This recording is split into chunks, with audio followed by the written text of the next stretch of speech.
Okay, so this is Tuesday's class for my grade 11 applied math students.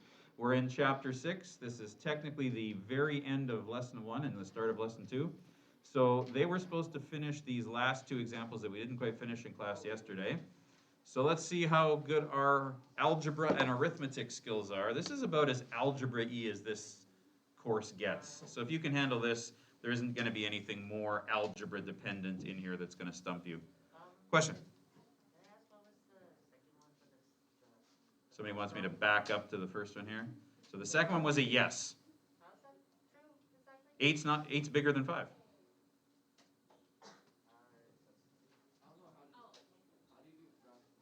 Well, we'll do the fraction one in a sec. Okay, so. No, remember, this is the sign. Remember that you think of this sign like it's a mouth, and it eats the bigger number.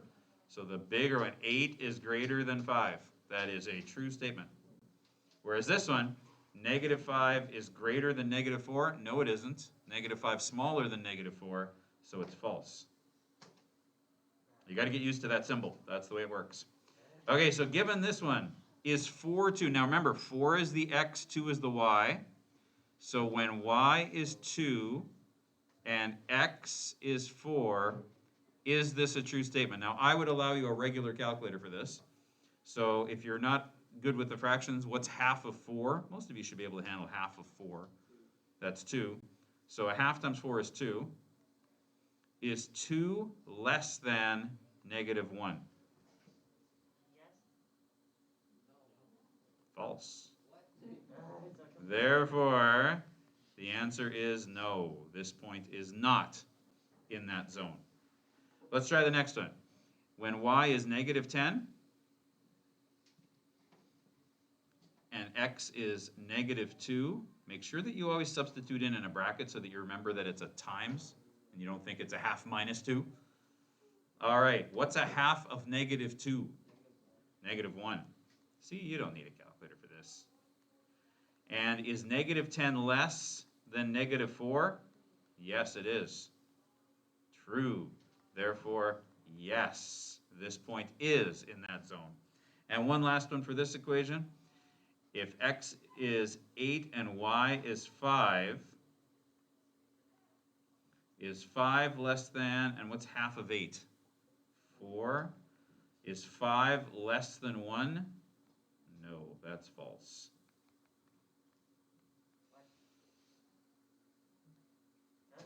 Five is less than 1. Read it from left to right. Is that a true statement? 5 is less than 1. Nope. All right. For this one, what makes number 3 a little harder than 1 and 2 is that the equation's not in y equals mx plus b form. No, you don't. In this case, good question. The question, because the people at home probably couldn't hear it, the question was, do we have to change it to y equals mx plus b form? Are we graphing it? No. We just want to know if this point is in the zone, in the region. And I don't need to graph it to figure that out. So the question here is just the same as the last one. Plug in x is 5, plug in y is 0, and see if you get a true statement. 3 times 5 is 15. Okay, now this one's kind of tricky. 4 times 0 is 0, so this is 15 minus 0, which is 15 on the left. That one's kind of tricky. Is that true? It would be if it had an equals on it, but it doesn't. So false. Therefore, the answer is no. So if I actually did graph this thing, this point would be on the boundary line. But what kind of a boundary line is it? Dashed, which means it doesn't count. So there we go. So the answer is no, it's not in the region. The region's everything except that line on one side. All right, let's try the next one. When x is 1 and y is -5, is this a true statement? Well, 3 times 1 is 1.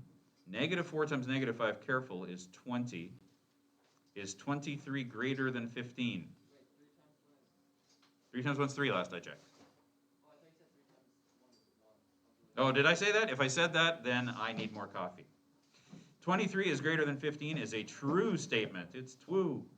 Therefore, yes, this point is in the zone of that equation.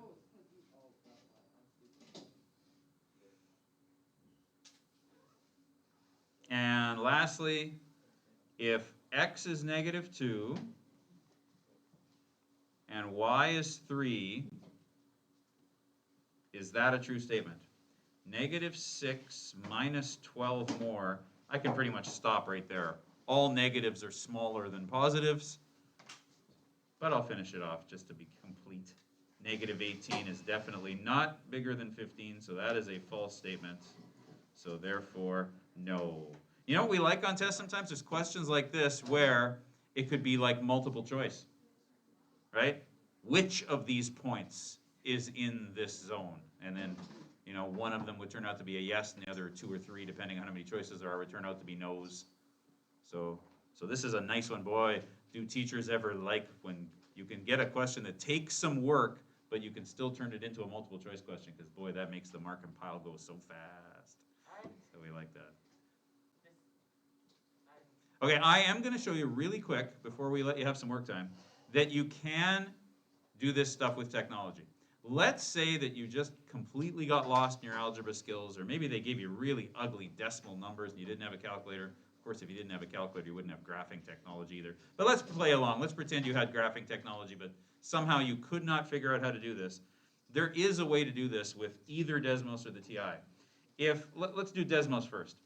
If I wanted to know if this point is in that region, all I have to do is actually graph the region. So let's graph the region. Let me get Desmos open. Hang on here. Oh, no, that's not Desmos. There we go. Desmos. Oh, I thought I had it open. There's Desmos. So there, let's graph Desmos, and I've already forgotten what the graph is. What is it again? It's y is less than a half x minus 3. So y, oops, come on. There we go. So y is, and for less than, I got to go to here, and that one. And for 1/2, it doesn't have a fraction button. This is the other thing I wanted to show you in Desmos. Let me finish this.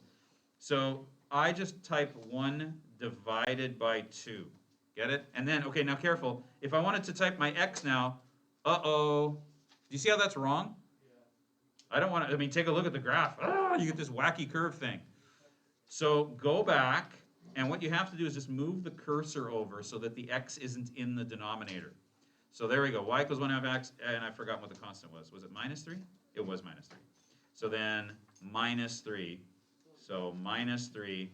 And there we go. Now, you just, if you wanted to check to see if this point 4, 2 is in the zone, Desmos can plot points for you.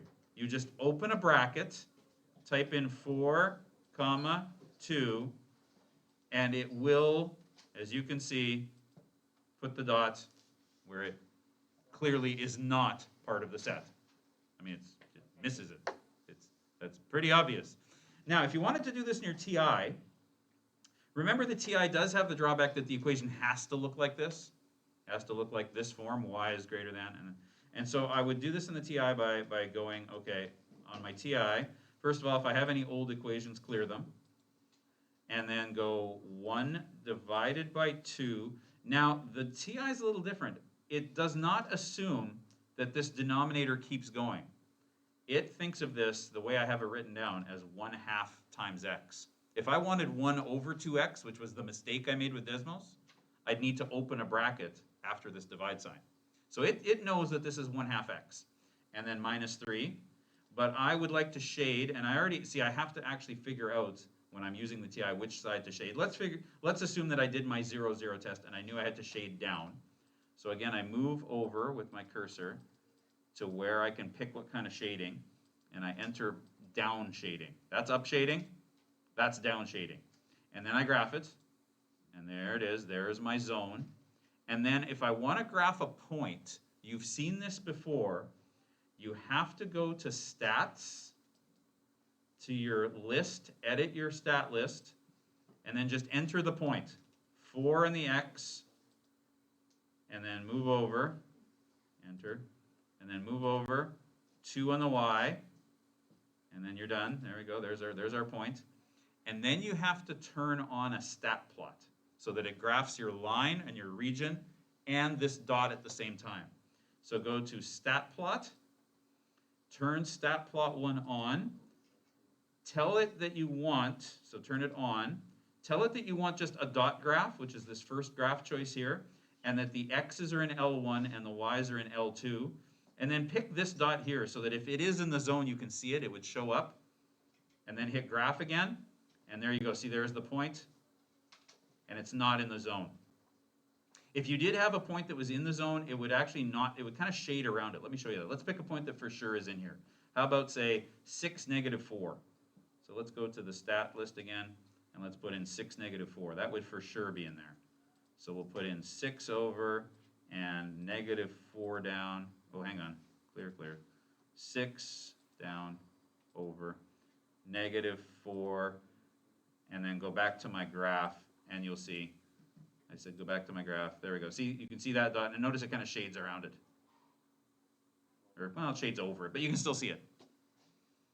Okay? So you can use technology to kind of check your answers for these, but like I said, there'll be a little bit of the next test where we don't let you use the graphing technology. You can still use a regular calculator, and this would be another type of question that I'd want you to be able to do just using your algebra and arithmetic skills. Again, this course doesn't have a ton of algebra, but it has some. All right, I'm going to now shut off the video for a while, and you guys are going to have some time to work on the textbook assignment. So it's page 303, 1 to 5, 9, 10, and 12. And then at, say, 11:30, when the big hand hits the 6, we will do our next part of our lesson. Okay, so we'll put a little pause in the video, and we'll be back in a bit. Okay, we're back, everybody. So before we keep going in our lesson book, remember that I handed you this little handout here that said grade 7. It said on the front, grade 7 to 9 graphing review. And if you turn to the second page of it, it has a grade 10 graphing review. Can everybody turn to that?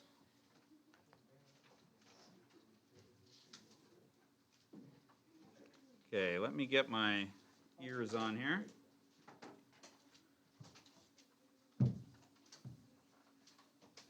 So, can everybody take a look at this? This is the second page of the grade. The front page again said grade 7 to 9 graphing review. And the second page says grade 10 graphing. Okay, can we get focused, please? So, quick grade 10 review. In grade 10, you learned that if you have two oblique linear equations, that means that they're not vertical or horizontal again, that means that they're diagonal, but they're straight lines.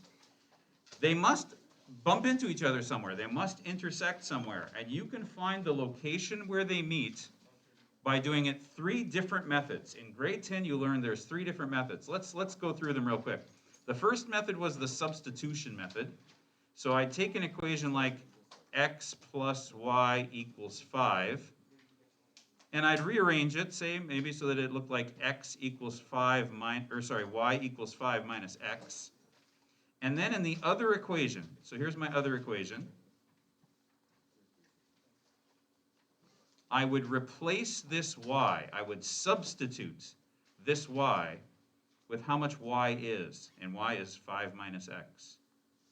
So hopefully this kind of is coming back to you a little bit from what you did in grade 10. And it is, it's kind of a basic algebra way. So now this is the distributive property, right? I have to actually multiply this -3 by both things in the brackets. Careful, what happens when you take a negative times a negative? So 2x's plus 3x's is 5x's. And this is now grade 7 or 8 algebra. I now have one equation with one variable. It's linear, it's nice. I would add 15 to both sides. 2x's and 3x's is 5x's, right? I'd add 15 to both sides of the equation, which isn't going to be a very pleasant answer. X is equal to 21/5, which, oh, I guess you could get a decimal on that if you want, 4.2. Okay, and then the other answer, of course, is that's only the x answer, but notice over here, hey, I've got an equation where it says y equals 5 minus x. Okay, no problem then. So here, let's maybe get a decimal for that. So 4.2. And then if I know y is equal to 5 minus x, because it says so right over here, then I can say, well, I know x, I just found x. X is 4.2. So y is equal to 0.8. And there it is. There's my solution. They meet when x is 4.2, comma, y is 0.8. Okay? Now that was only one way. That was substitution. The other way was elimination. And elimination works like this. You take both equations and you either add them or subtract them together to eliminate one of the variables. Now, right now, if I added those two equations together, I wouldn't eliminate any variables. I'd have x plus 2x is 3x. I'd have y minus 3y is negative 2y. So what I'm going to do is I'm going to multiply both sides of this equation by 3. You'll see why it works in a sec. After you've done that, the equation is now 3x plus 3y equals 15. Do you see the advantage of doing that? Now when I add this equation to the second equation, the y's are going to eliminate. And that's why we call it the elimination method. You can actually add these in a column, the same way you'd add big numbers back in elementary school.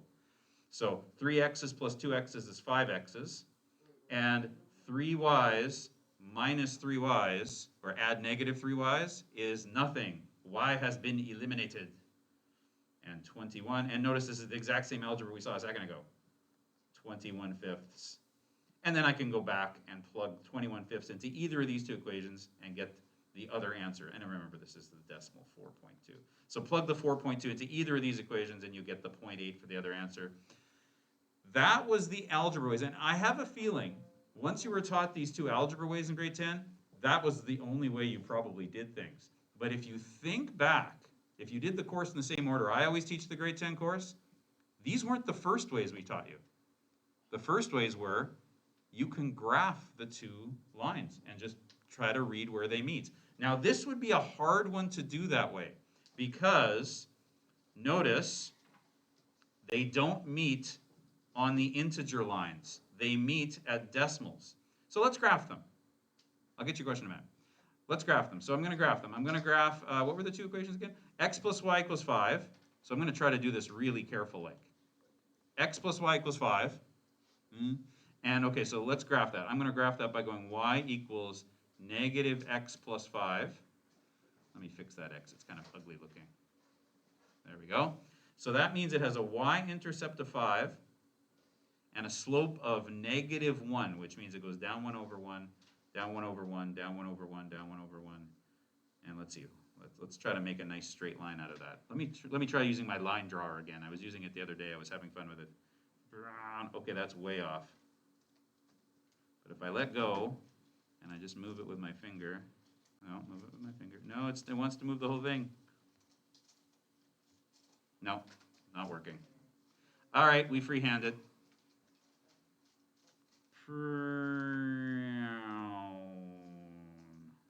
That's not too bad. So that's x plus y equals 5. Okay, what was the other equation again? The other equation was 2x minus 3y equals 6. I'll do this one in blue. 2x, oh, bleh, I don't like the look of that. Let's get back to a normal looking pen here.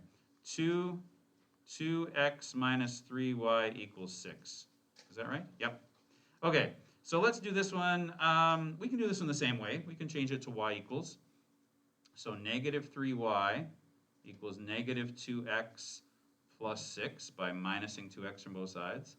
Then I'm going to divide both sides of the equation by negative 3, which makes this 2/3 x minus 2, because I divided both of these guys by negative 3. So it has a y-intercept of negative 2, and then it goes rise over run is 2 over 3. So rise 2, run 3. Rise 2, run 3. Rise 2, run 3. And there it is. There's my point that I found with algebra. Can you read that point right there? I'll put a little red dot on it. And tell me that it is, what was it again? 4.2 and 0.8? How do we know if it goes left or right? The line? Well, because, okay, so remember how rise over run works. Rise over run is 2 over 3. Those are both positive numbers. Which way, when you are rising, which way is positive? 2 up. When you're running, which way is positive? 3 right. So when I put my y-intercept down, I counted 2 up and 1, 2, 3 to the right. And as you can see, that dot actually doesn't look like the point that I found. It's actually off by a bit. Why is it off? Well, because I was freehanding the diagram. That's where our technology is really going to help us. I mean, in grade 10, they taught you, well, here's the drawback of the graphing technique, is that it's really hard to find answers that aren't nice whole integers because you kind of have to estimate from your drawing. But now we're going to flip that narrative on its head a little bit, because now we have technology that has no problem graphing with a very high degree of accuracy. We can go to Desmos. Oops, I didn't mean to close that. I just wanted to shrink it. We're going to go to Desmos. There we go, Desmos. And we're going to graph those two equations. So again, one of them was x plus y equals 5. Oops, that's a funny looking 5.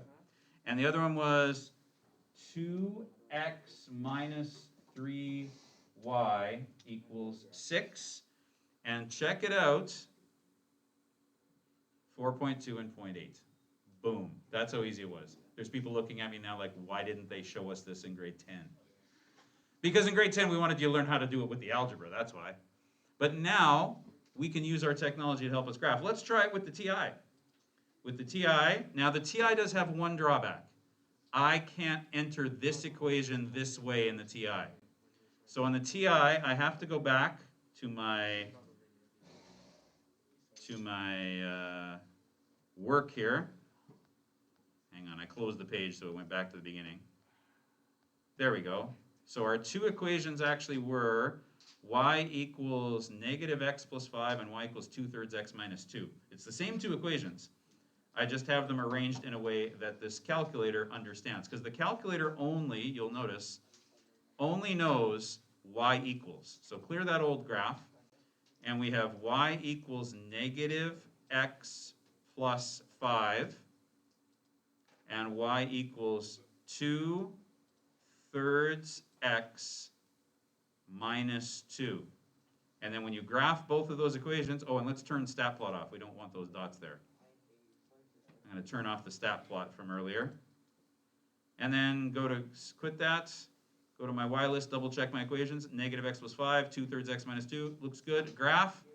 And there's one line. There's the other line.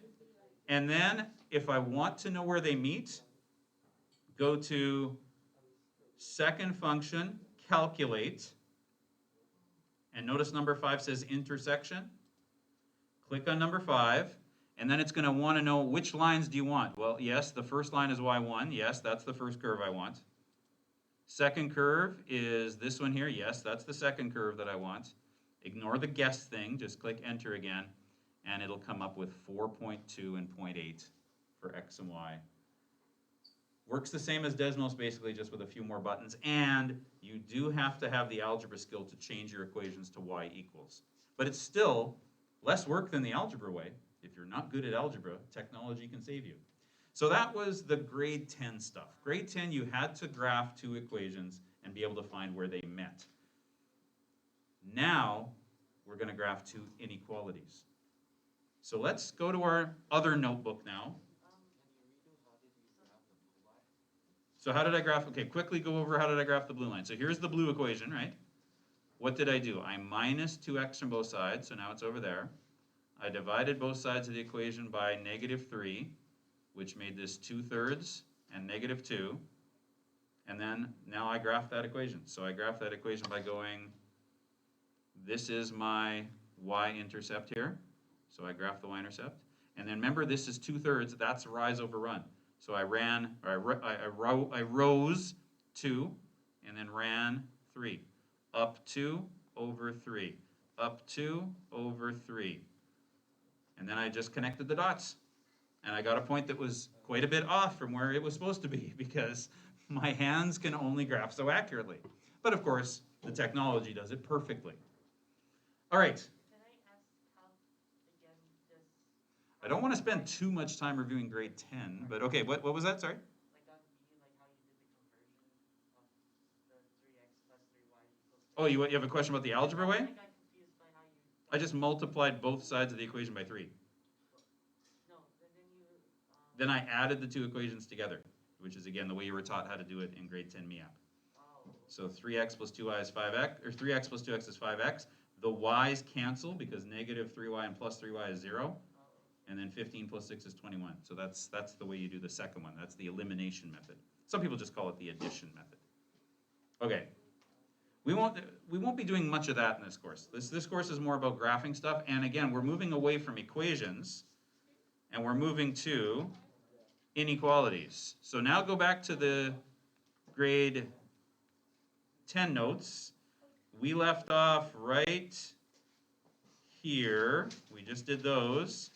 And now let's go. We got a little bit of note writing to do first. First of all, what does this definition mean? Graphing to solve a system. So a system of linear inequalities is a set of two or more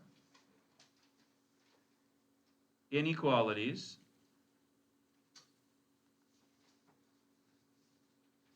comma, graphed on the same coordinate plane.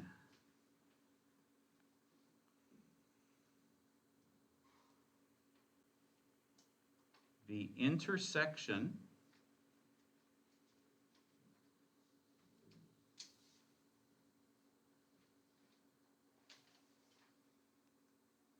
of their regions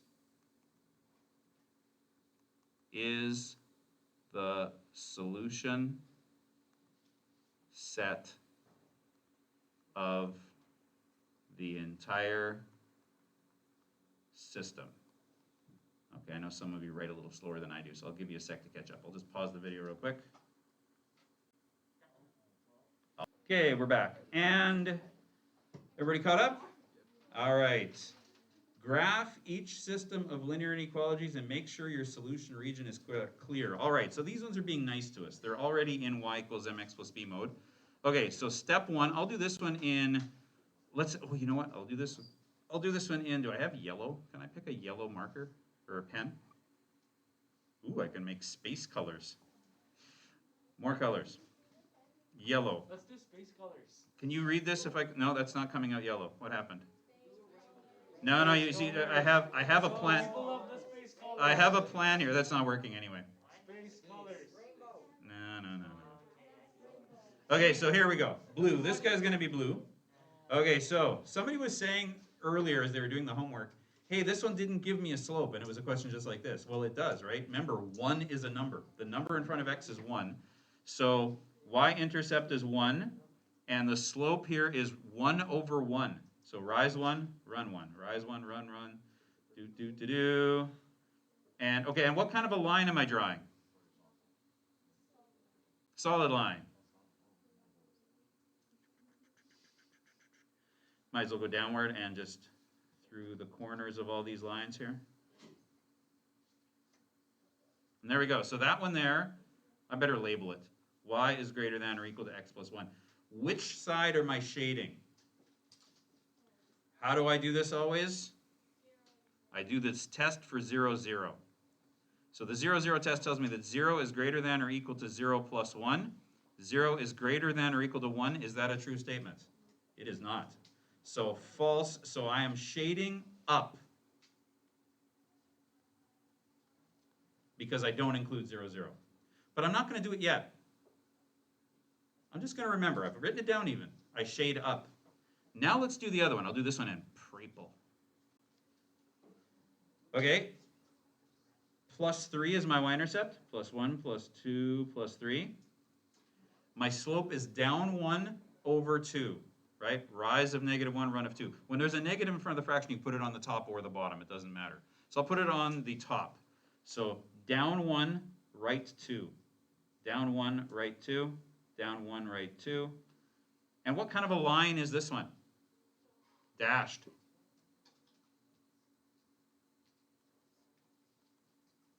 I think I got crooked there, but don't worry about it. Oh, and then that happened. There we go.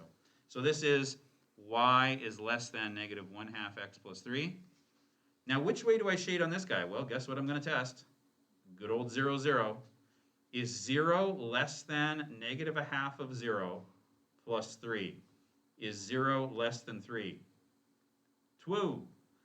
So I am shading 0, 0. So in this case, 0, 0 is below the line.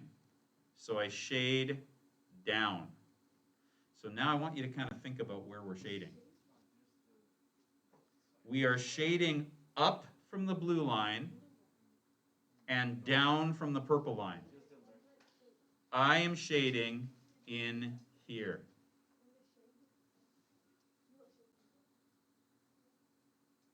Do you get why this is the answer? Can you see it? Shade up from the blue line, down from the purple line. All of my answers are in that region there. It's the intersection of the two of them. It's the intersection of the two regions, right? The blue answer is everything shaded up. The purple answer is everything shaded down. But I need where they're both shaded. Now we're doing 2. All right, you want to try another one? Need a sec? Okay, I'll let you get caught up to me. Because we're only shading where they are both true. Because this is a system of linear inequalities. It's more than one. Both of these things have to be true at the same time. Oops.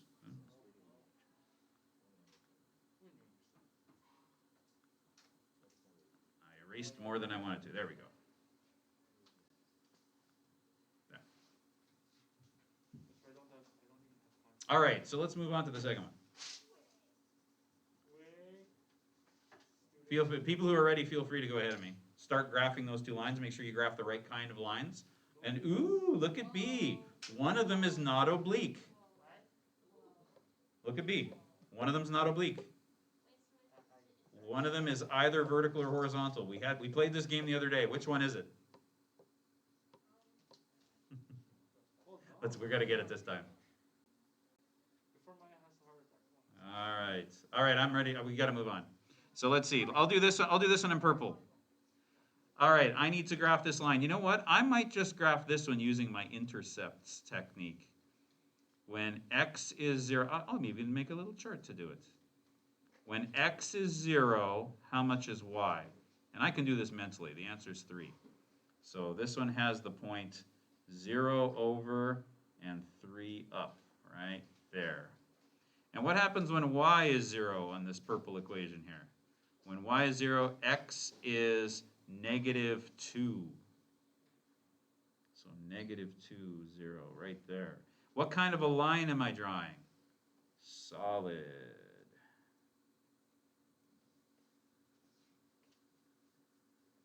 Solid.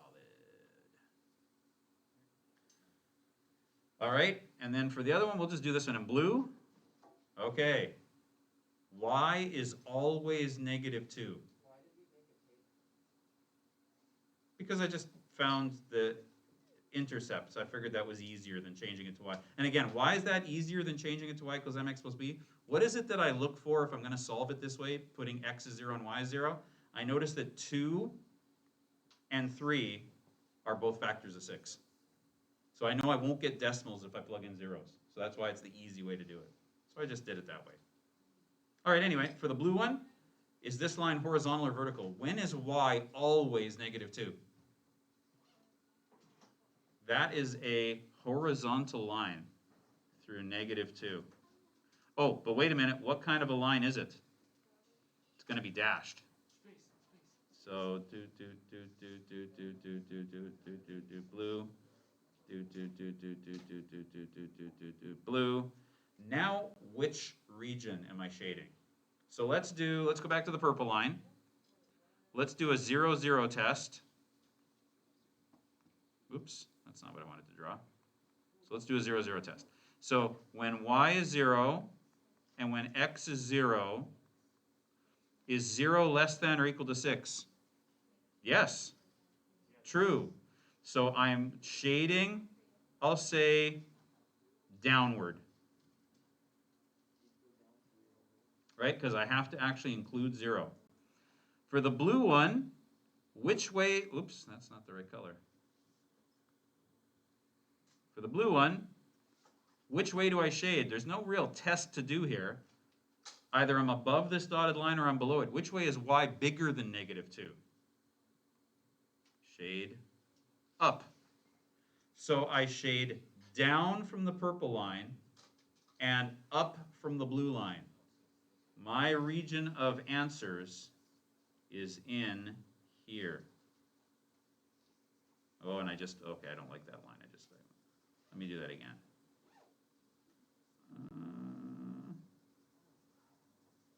That's pretty good. I'm trying to get right into that corner, but I can't do it without going over the line. I guess I could make it smaller. And then fill it in, fill it in, fill it in, fill it in. And then go back to bigger again. Wahahaha. There we go. Dun dun dun. Everybody get why that's the right answer? That's every single point on this graph where y is bigger than -2, but it's also true for this other equation where I had to shade and include 0, 0. So there we go. Tomorrow we will do a couple more examples. Look at the next one. It has 3 regions we got to worry about. And then after that, we make word problems out of this. So that's what's coming up. So nothing new for 6.2 for homework. So keep working on the 6.1 homework. And I'll stop my video. Thanks for watching.